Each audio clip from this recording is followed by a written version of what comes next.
in terms of the connections between Muhammad and Abraham, one of the terms that the Quran uses to refer to those people who followed a kind of basic primordial Abrahamic monotheism is Hanif.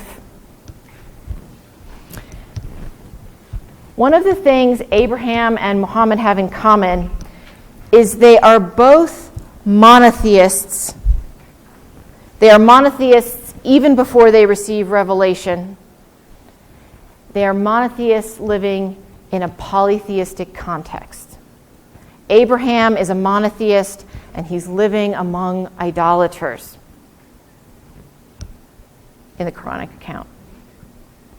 Muhammad is living amongst the pagan and polytheistic Arabs in Mecca, but he is a Hanif, we're told, right?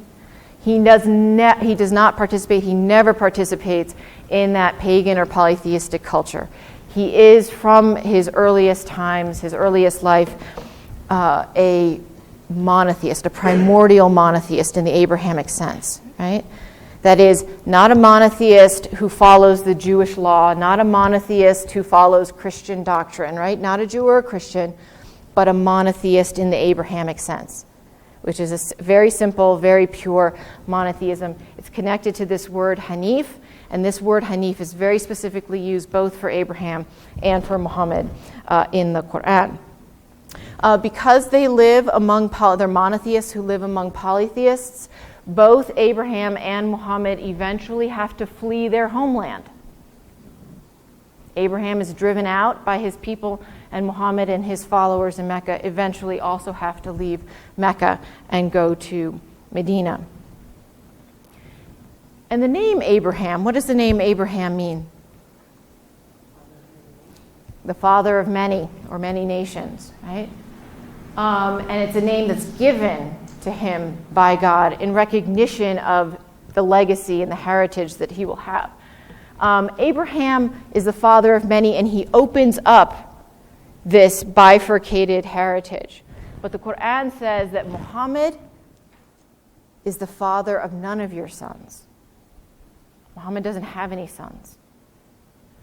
So in many ways, if Abraham opens this prophetic heritage, Muhammad, in a sense, closes it. Right? Muslims describe Muhammad, the Quran describes Muhammad as the seal of the prophets. He puts the final seal on this prophetic legacy and heritage as described in Islamic and Quranic sacred history. Okay. So the Quran says that Muhammad's religion is identified, is clearly connected to, is essentially the same as the religion of Abraham.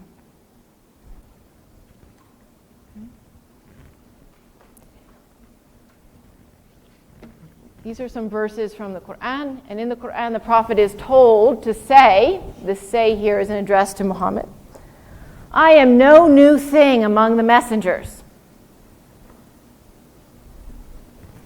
Islam does not see itself as a religion that brings something entirely new to the world. It sees itself as a religion that brings things back to the original pure religion of Abraham. It's not original in the sense we normally use original today to mean something brand new that you come up with on your own that the world has never seen before. But it's original in the sense that it sees itself as going back to this Abrahamic origin.